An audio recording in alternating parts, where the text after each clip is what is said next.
This is Greg Pass with the Americans in Wartime Museum. Today's date is August 31st, 2021, and we're in Baltimore, Maryland, having the pleasure to interview Dr. Robert Levy. Mr. Levy, can you tell me your full name and where you were born? Well, my first full name is Robert Irving Levy, L-E-V-Y. I was born in Baltimore, Maryland. And do you have any other veterans in your family? She says no. No? Okay. And what war did you participate in? Oh, the Second World War, isn't that what it was? Yes, sir. Uh-huh. And how did you enter into military service? How did you get into the military? I really don't know. Let me ask you this. Do you remember where you were when Pearl Harbor was attacked? Oh, I'm sure it was in Baltimore. Okay. Do you remember hearing about it or how you heard about it? Pearl Harbor? No, I don't remember. Okay. So I understand you were drafted, is that correct? I think so. Okay. And do you remember how you got word that you were going to be entering into the war? How you got what? Do you remember how you felt when you found out that you were going to have to serve your country when you were drafted? Well, I just hope it would work out all right. How old were you about when you were drafted? How old were you? I guess I was 18 or maybe 18. 18. Any other brothers and sisters? No. Okay. Feel free. The story that I heard my family tell is that when he got drafted and he was 18, his parents were very concerned because he was the only child. And they worked really, really hard to try and get him a position as a pharmacist mate so that he could stay out of some of the danger. So they were successful in doing that, and he went off to be a pharmacist mate. Great. For the record, to my left is sitting the doctor's daughter, Elizabeth Malice, and she will be helping out with this interview. So when you went into the military, what kind of training did they give you as a pharmacist mate? What kind of training did you have to go through? Well, let's see. Everybody was in whatever it's called, I forget now. Well, his father was a doctor, and so I think he used to help his father in the office. And so he had some background in medicine, and he had an interest in medicine and wanted to go to medical school. Gotcha. And do you remember where the training was, by chance? Do you remember where you went to training at? Where the school was? No? I think it was in a fort someplace. Okay. Yeah, like basic training. Okay. So let's do this. Can you, what memories do you have of that time? Do you have any memories from the war, your service during the war? What do you see there? Well, that's the ship. Mm-hmm. And the ship was the USS Saratoga? Yes. Okay. What do you remember about that ship? Well, they had the front end of it improved a little bit before I got on, or after I got on, I forget. And do you remember like where you slept on the ship? Do you remember anything like where you ate, where you slept, or what your normal duties were on the ship? Was I paid? No. What do you remember about the ship? What kind of memories do you have about the ship itself? Well, in the front of the ship, that's where the medical department was. But my sleeping arrangements were way in the back of the ship. And I'm sorry, go ahead. That's about all I can remember. Okay. Do you remember the food at all? Do you remember what if the food was any good? No, I don't remember. Do you remember how you would keep in contact with your family? Did you write letters? Do you remember getting any letters or packages? Yes, I wrote them letters, and I think they wrote me letters too. Do you remember what those letters looked like? Were they small little V-mail letters, like real small? Do you remember that at all, or were they normal size letters? Normal size letters. Okay. And did you go through any crazy little ceremonies on the ship? Do you remember having to go through a ceremony on the ship where they would haze you? Did he ever tell you anything about this? No. Okay. The only thing he told me that I always remember is that when they would dock, all his buddies would go off into the ports, mostly in San Francisco, but probably a few other places in Hawaii and California. And they would all go off, to have fun and be rowdy. And he would stay on the ship and do these correspondent courses that he had signed up for so he could prepare himself to get into medical school when he got home. Mm-hmm. So how many years how many years of service was this on the ship? We're not 100% sure, but we think about it maybe a year and a half. Okay. So, and he was very lucky because it was the end of the war. Yeah. Do you remember how you learned that the war was over? Do you remember being told that the war was over and that you could go home? No, I don't remember when that was. Okay. Let me see. When you think about your time in the military, what thoughts come to your mind? Is there anything, when you think about your time during World War II, do you have any memories that stand out?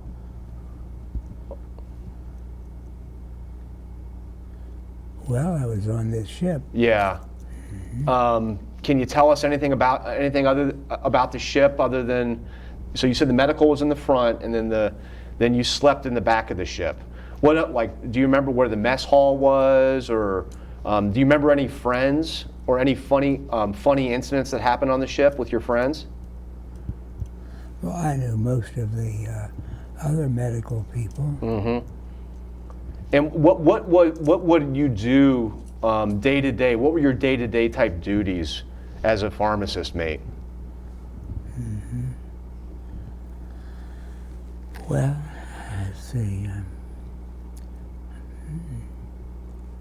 It's hard for him to remember. Yeah. The people would come in and either have a sore throat or a sore back or something like that. So I would sort of check them over in that regard. Mm-hmm.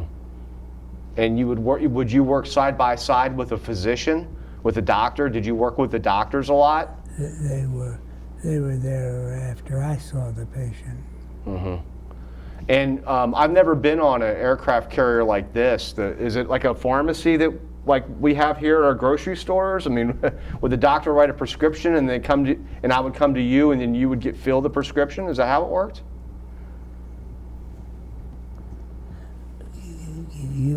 I would write a prescription. Yeah, so you would fill a prescription. Is that correct? Like you'd put pills in a bottle and give it to the sailors? No, I don't think I did that. Okay. So what do you remember? Do you remember what you did, like day-to-day duties? Do you remember? Can you give us an example of like how you would pass the time on the ship? Well, they would come in because they had a cough or something like that, Mm-hmm. or they were having some chest pain or something like that. Gotcha. All right, so let's move past the war. So later on in life, I understand you became a doctor yourself. How long was that? Yeah, he came home from the war, and on the Veterans Act, he was able to go to college, and he went to Johns Hopkins University for undergrad, and then he went to Johns Hopkins Medical School for medical school, and he became a kidney specialist. And That's what he did for most of his life. But at the same time, he loved music and he loved piano. So he also studied at Peabody while he was going to school, and studied piano at Peabody, and still plays the piano to this day. He's 95. Wow. And plays the piano every day. That's amazing. Yeah. That's amazing. So let's talk a little bit about these pictures. Do you remember anything from these photographs? Can you explain any of these pictures to us? Well, there's a picture of the other people who were in the that's right. This one right here? I'm the shortest one in the second row. Shortest one. So you're right That's there. it, I believe that's The right. handsome guy. I know. And this is you right here in your uniform. That's right. And what about this? Is this you right here on the left? Yes, I Okay. think so. And do you remember who this is? No, I forget. Okay. I think that's in Hawaii. He always used to talk to us about how he was at Pearl Harbor, but it wasn't the day that Pearl Harbor was bombed. Do you remember Pearl Harbor at all? Do you remember the place? Like what the base was like or anything? Or For the what? Pearl Harbor, when you were at Pearl Harbor, Yeah. do you remember that being a nice assignment? I don't remember too Gotcha. much. Gotcha. Are there any Well, he just points that- his experience on the Saratoga was such a, fundamental experience of his life that he kept photos of the ship in his bedroom. Ever since I was born, I remember those pictures being there, and he talked about it a lot. And he has a really, close connection to the Saratoga. And the sister ship was the Lexington. We learned about the sister ship, and I don't know where he got the hat he's wearing, but I think somebody either gave it to him or knew about his experience on the Saratoga. But I think it was definitely a pivotal experience of his life. Yes.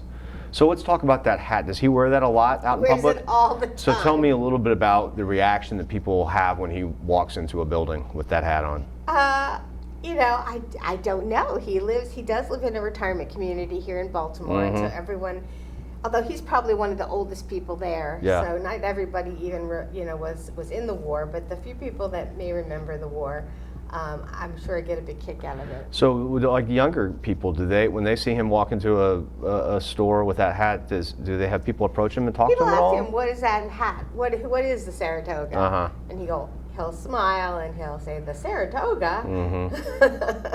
Well, let me tell you. And being 95, he has lost a lot of memories. Yeah, understandable. But he still has the pictures of the ship up in his room at the retirement community, and it's a new person comes in to visit him. He'll always take them over to the pictures and tell a few stories about the ship. Very nice. Let me ask you this: if a young man or a young woman told you they were thinking about joining into the military, is there any advice that you would give to them? What was that again? So if a young man or a young woman, say 18-year-old kid, and was talking to you and said they were thinking about joining the Navy, what advice would you give to them about military service? Well, I don't know whether I had that much experience myself to be able to tell them anything. Okay. I remember you used to say that you learned to make a bed. What? You learned to make a bed in the Navy. Do that? So let's leave off with this. I'm sure you've heard the term "the greatest generation." People like you are our heroes. Your generation, yourself, and all the people that contributed to the war effort during World War II. We owe you so many things. Do you recognize that? Do you Do you have any thoughts about that, about your generation and the importance of what you guys did in the 1940s? No, I don't have any remembrance of that being a thought on my mind. Yes, sir. He always used to say to us, we just did what we had to do. Mm-hmm. Do you have anything else that you wanted to talk about? Not really. Okay. Ma'am, did you have anything you wanted to add to this? No, it's just that, you know, when you made this opportunity available, I looked in our closet, and he had saved a whole bunch of memorabilia from Great. the war, which I brought, and you said that you'll Yes, I'll post. take some photographs of that. But the one thing that I was really moved by was there's an old newspaper from 1945 with a headline that the war's over. Mm-hmm. And another thing I do remember is that he used to talk about his summer uniform and his winter uniform. He was issued two colors. Winter was navy and summer was white.